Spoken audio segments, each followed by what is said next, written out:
Piali no toca lilical tonac. Ashan ticatec ipan tonali matlacli guan se ejecatl.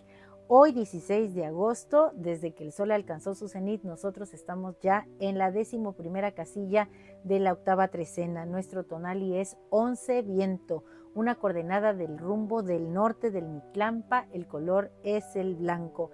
Estamos en la oportunidad de danzar con el viento, con Meyahual, de recordar ese mito maravilloso de creación del maguey y también de entender que en la 11ª posición estamos invitados a ir al Mictlán.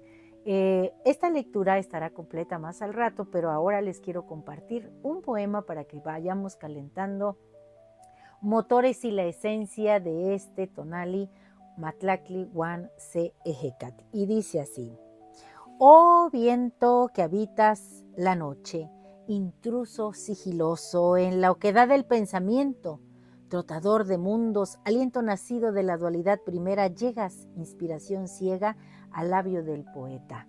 Murmuras, ruges, látigo invisible que sacude el mundo, y cuando eres filo del norte, te vuelves fantasma en los huesos, rechinar de dientes en la mandíbula del miedo, tremor que nos asoma al abismo.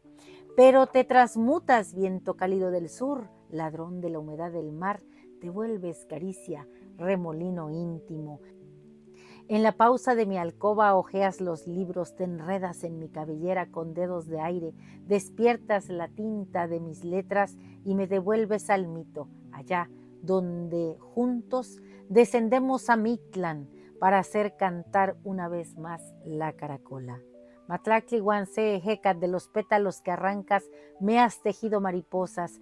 Llegas a mí, serpiente de plumas rojas y anillos de coral, y eres el canto florido, el aroma de copal que se eleva en el sahumador de la que sabe.